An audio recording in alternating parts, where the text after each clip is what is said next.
What if the Allied tank arsenal held a weapon so bizarre that soldiers nicknamed it the Flying Dustbin? A gun whose crews risked their lives not during firing, but in its reloading. A machine built not to duel tigers, but to point-blank, at almost touching distance, wipe out impregnable concrete fortresses where enemy machine gunners hid. This isn't a story about shiny armor or high speed. It's the story of the cold, calculated madness of military engineers. After one of World War II's bloodiest disasters, they solved a problem that seemed unsolvable. They took a heavy, clumsy tank, mounted a giant mortar on it that fired a laughable 90 meters, and created a nightmare for any fortification.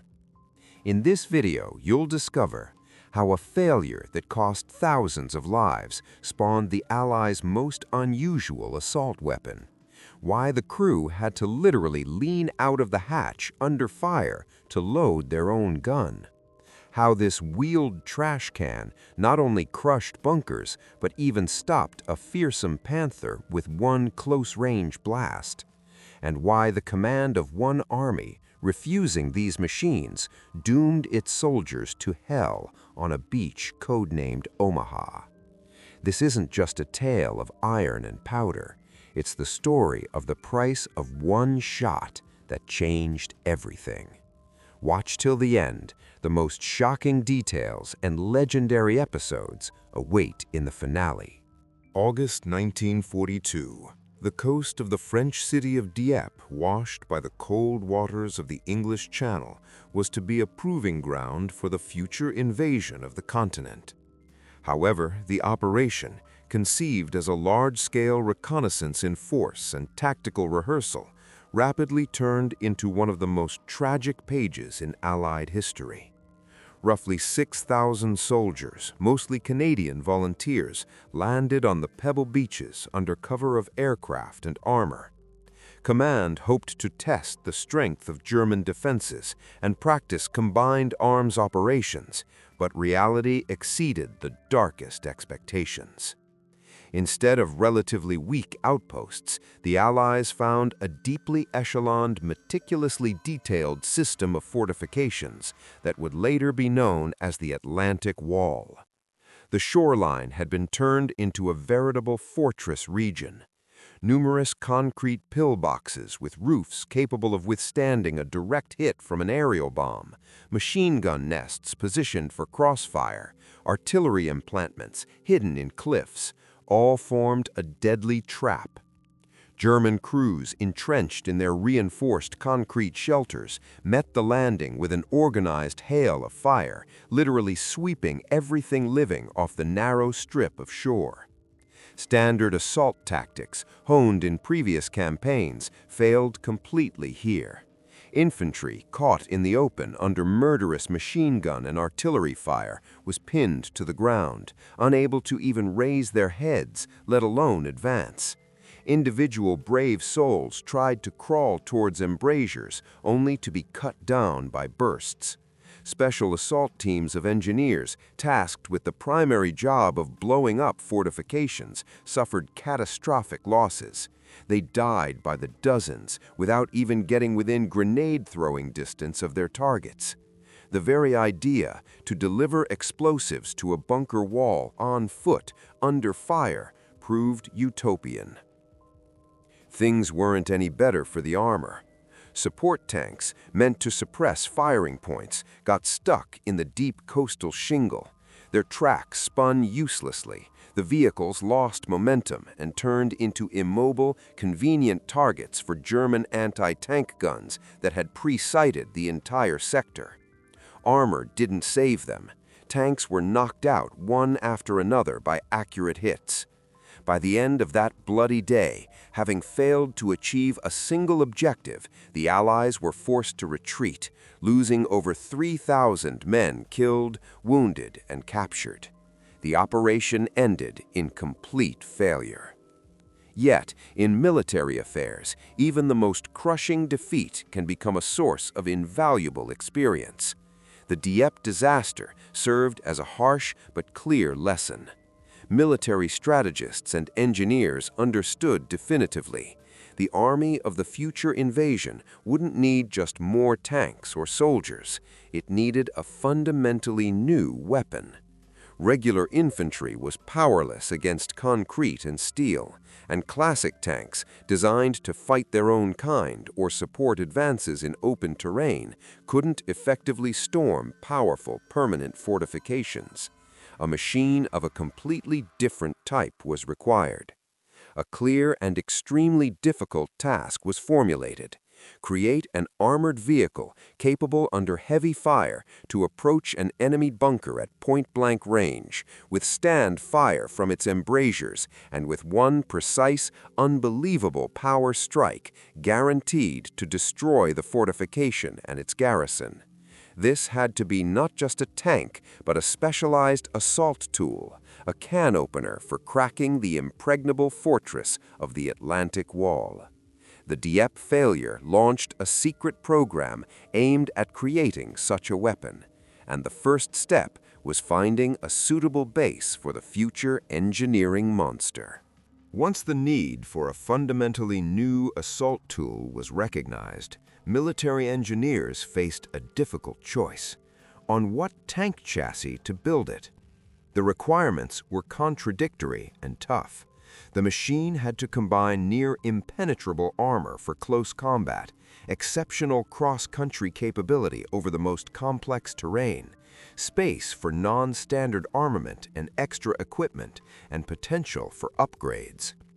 After careful analysis, specialists settled on the heavy infantry tank, the Churchill Mark III. This choice, made in Canadian and British design bureaus, wasn't just fortunate. It was dictated by a unique combination of characteristics that made the Churchill the ideal candidate for radical transformation. The first and weightiest argument in its favor was its phenomenal protection for its class. The infantry tank concept meant it would move at the pace of advancing troops, absorbing the main blow of the defense. The frontal armor of the third modification Churchill, made from rolled plates up to 102 millimeters thick, was a near insurmountable barrier for standard 37 millimeter and 50 millimeter Wehrmacht anti-tank guns at most combat ranges. For a machine whose tactic was a slow, inexorable crawl right up to an enemy pillbox under point-blank fire, such survivability wasn't just an advantage, it was a condition for survival. The crew needed to feel inside an armored fortress, capable of delivering them to the very target. However, powerful armor also meant immense weight, which could be a curse on soft ground or rough terrain. And here, the Churchill's second key virtue emerged. Its unusually long hull, surrounded by tracks that covered almost its full height, and its complex suspension with individual springs, gave the tank superb ground pressure and cross-country ability. The vehicle could confidently navigate deep shell and bomb craters, steep banks, ditches, and piles of rubble that would have been a sure trap for tanks with shorter wheelbases and less robust suspensions. This quality was indispensable for work on the pre-bombarded coast with its natural and man-made obstacles. Furthermore, inside the Churchill's spacious armored hull lay significant reserve space. This allowed not only for mounting bulky new armament, but also for increasing the crew, adding an engineer specialist, and providing for storage of engineering gear and extra ammunition. But perhaps the most prophetic quality of the Churchill that sealed its fate was its built-in modularity. British designers from the outset saw this tank not as a static combat unit, but a multi-purpose armored platform. Its design inherently allowed for the quick removal of the turret with its standard gun, and its replacement with a wide array of specialized equipment, from massive chain mine flails like the Crab, to folding bridges, to bulldozer blades and huge bundles of fascines. This innate flexibility opened exciting prospects for the creators of the assault vehicle. It became clear they were building not just a tank with a powerful gun, but a universal engineering combine capable on the battlefield of performing a whole range of tasks, breaking walls, building crossings, clearing debris, and making paths through minefields. Thus, the Churchill Mark III presented itself not just as a suitable chassis, but as a ready-made conceptual foundation. It offered protection, strength, space, and most importantly, a philosophy of transformation. On this base, bold engineering solutions could be built. The concept began turning from an abstract idea into a technical specification. Create an armored vehicle Royal Engineers whose main caliber would be a weapon of unprecedented destructive power. All that remained was to decide what exactly that weapon should be. The search led designers to a solution that at first glance seemed like a return to the era of smoothbore mortars. Equipping the future engineering monster with a regular, even very large caliber gun was clearly insufficient.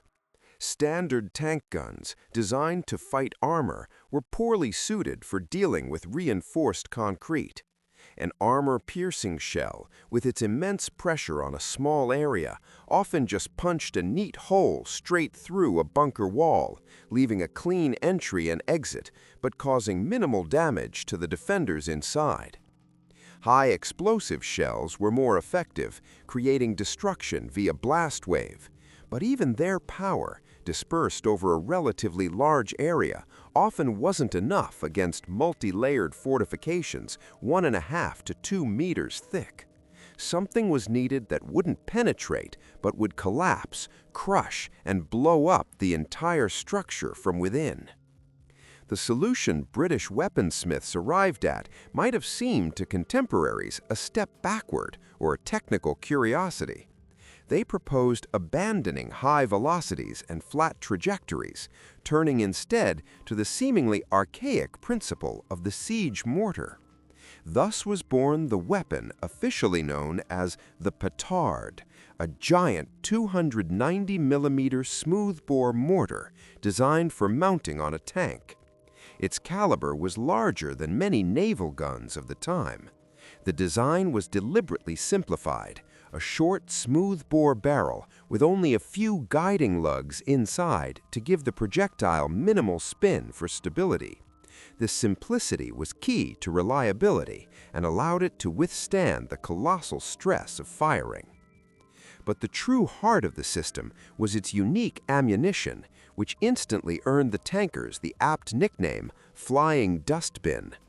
The projectile truly resembled an upside-down trash can, a massive, short steel cylinder with a long tail. Its unpretentious exterior hid monstrous power. The steel casing contained about 12 kilograms of powerful explosive, often amatol, and the total projectile weight reached 18 kilograms, a weight unthinkable for a classic tank round. The principle of this duo's action was brilliantly simple and brutally effective. At firing, the propulsion charge hurled the dustbin from the short barrel with a relatively low muzzle velocity. The projectile flew on a high, arcing trajectory, tumbling through the air, and with its entire 40-pound mass crashed down on the target. It didn't penetrate armor or concrete in the classic sense. It hit like a giant sledgehammer. At impact, the fuse detonated, and the main explosive charge went off already on or inside the barrier. The effect was devastating. Even if the concrete wall wasn't punched through, the monstrous energy of the impact and inward-directed blast wave caused instantaneous structural failure, created lethal concrete shrapnel, and guaranteed the destruction of everything inside the room. One accurate shot turned a standard German pillbox into a pile of rubble. Now, with the ideal platform and a suitable weapon, the designers faced the task of an engineering miracle, to unite them into a combat-ready machine, not just a mobile test rig. Marrying the massive 290-degree mortar to the Churchill's turret was a complex engineering challenge requiring ingenuity and practicality. The designers took the path of minimal interference with the basic tank structure to simplify and speed up production. The petard mortar was installed in the standard gun mantlet in place of the regular 6-pounder gun. The short, thick barrel barely protruded beyond the turret, giving the tank a unique, almost cartoonish, yet menacing silhouette. However, the internal space of the fighting compartment had to be completely rethought.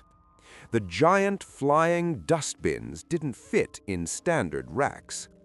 Engineers developed a new storage system. About 26 rounds were placed in special mountings along the compartment walls. This was far less than a normal ammunition load, but given the destructive power of each round, more was deemed excessive. The crew composition also grew and changed. To the standard 5, commander, gunner, loader, driver, and co-driver, the 6th was added, a sapper from the Royal Engineers. His presence was not incidental. It reflected the very essence of the machine. This specialist was responsible not only for operating the mortar, but for all the tank's engineering equipment. His duties included, if necessary, leaving the armored protection to place demolition charges on particularly tough obstacles, conduct reconnaissance, or clear a path. This crew composition turned the tank into an autonomous assault engineering unit. The very acronym in its name revealed its philosophy. It stood for Armored Vehicle Royal Engineers. This was not a tank in the classic sense, but precisely a mobile engineering post encased in armor. Its task was not dueling enemy armor, but solving tactical problems under fire, destroying fortifications, clearing debris, overcoming ditches. The Churchill AVRE became a universal key made for a specific lock, the impregnable defense of the Atlantic Wall. But even the most perfect key is useless if it's impossible or lethally dangerous to turn in the keyhole. Before the machines saw combat, it was necessary to understand and accept their primary and most frightening feature: the extreme tactics dictated by its wonder weapons capabilities. The power of the petard came with its own high and very specific price, which fundamentally defined the entire AVRE's tactics. The main and harshest limitation was its pitiful effective range. The flying dustbin, fired from the short barrel, flew only 70 to 90 meters before losing energy and falling. This meant that to engage a target, the tank had to approach an enemy bunker almost point-blank, at pistol-shot distance. At such a range, the machine and its crew were within range of the entire defensive arsenal, from anti-tank guns and heavy machine guns in embrasures to infantrymen with Panzerfausts and anti-tank grenades. Any hit from close range could be fatal, and the crews were well aware of it. But even after successfully approaching and firing, the crew faced another deadly procedure: reloading. This process so contradicted all the canons of tank combat that it seemed like pure madness. To reload, the turret was traversed so the barrel was positioned over the co-driver's hatch. Then, using a special mechanism, the mortar barrel was broken, hinging upwards like a hunting shotgun. After that, the loader, either the co-driver or the sapper, had to open the top hatch, lean out waist-deep, and manually insert the 18-kilogram projectile into the breech. All this time, his head, shoulders, and arms were outside the armor's protection, presenting a perfect target. Experienced crews drilled this maneuver to automaticity, aiming to complete it in mere seconds. But in real combat, under the whistle of bullets and blast of shells, maintaining composure was incredibly difficult. Understanding these extreme conditions, Command paid special attention to training. The machines and their crews were formed into a special unit, the 79th Armored Division under Major General Percy Hobart. This man, nicknamed Hobart's Funnies for his collection of unconventional vehicles, personally developed their tactics. AVRE crews underwent intensive training on special ranges that recreated Atlantic Wall fortifications. They practiced coordination down to the millimeter and second. The approach under fire, one accurate shot, lightning-fast reloading, and cooperation with accompanying infantry and other specialized vehicles, like the Churchill Crocodile flamethrower. They were prepared not for tank duels, but to perform the role of an armored battering ram, meant to be the first to crash into the enemy's defense and breach it at any cost. And the hour to use this risky yet uniquely possible tool came at dawn on June 6, 1944. June 6, 1944.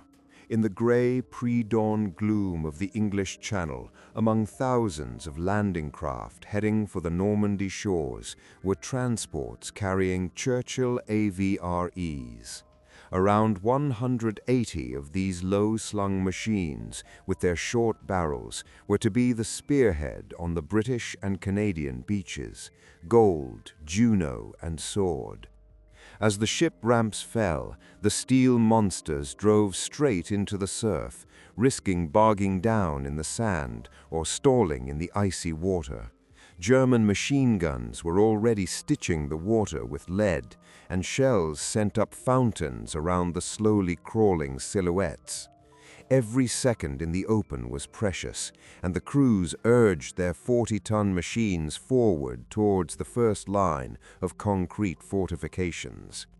Upon reaching the water's edge, the Churchills immediately got to work. Flying dustbins flew off one after another on their low yet fatal arcs. The effect was staggering. Pillboxes that had withstood preliminary aerial bombing and battleship bombardment now exploded from the inside from a single accurate hit. After a deafening crash and a cloud of dust, only a pile of smoking rubble remained of the fortification.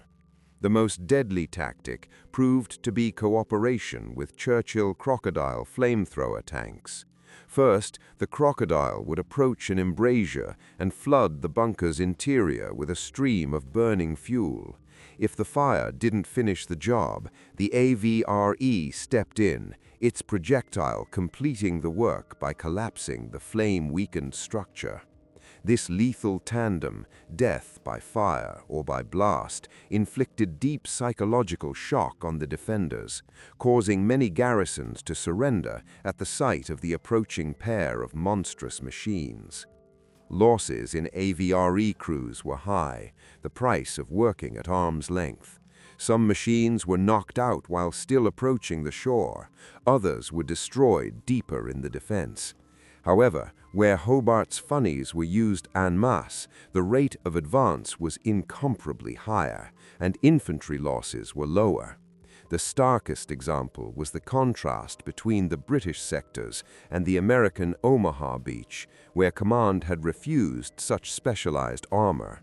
On Omaha, infantry was pinned down on the shore under crushing fire, suffering horrific casualties, while on Gold, Juno, and Sword, engineering tanks methodically punched holes in obstacles and crushed firing points, allowing troops to break off the beaches and inland. The AVREs proved their indispensability in the harshest conditions, but their story didn't end there.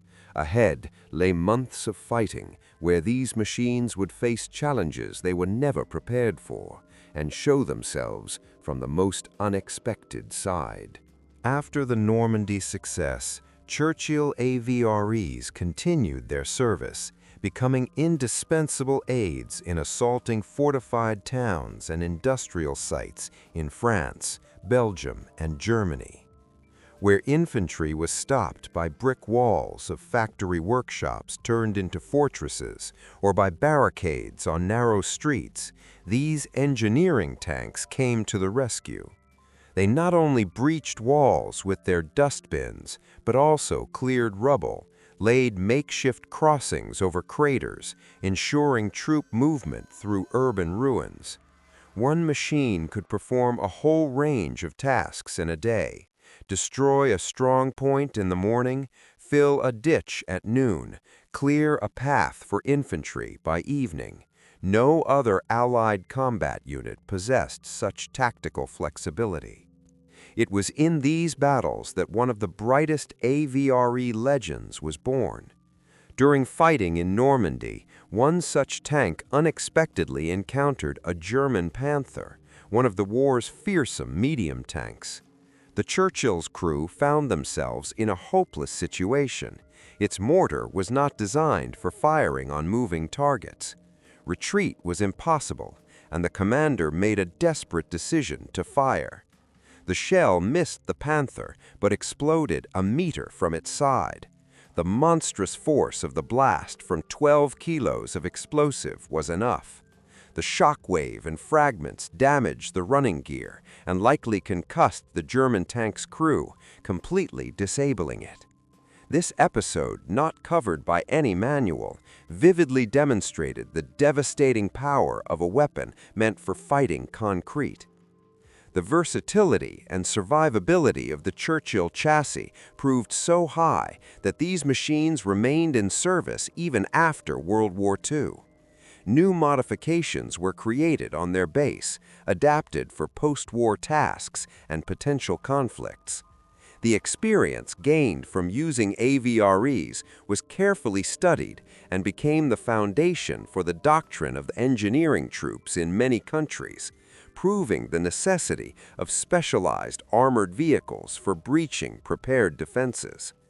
Thus, the tank born from the bitter lessons of the Dieppe tragedy became an embodiment of military pragmatism and engineering ingenuity.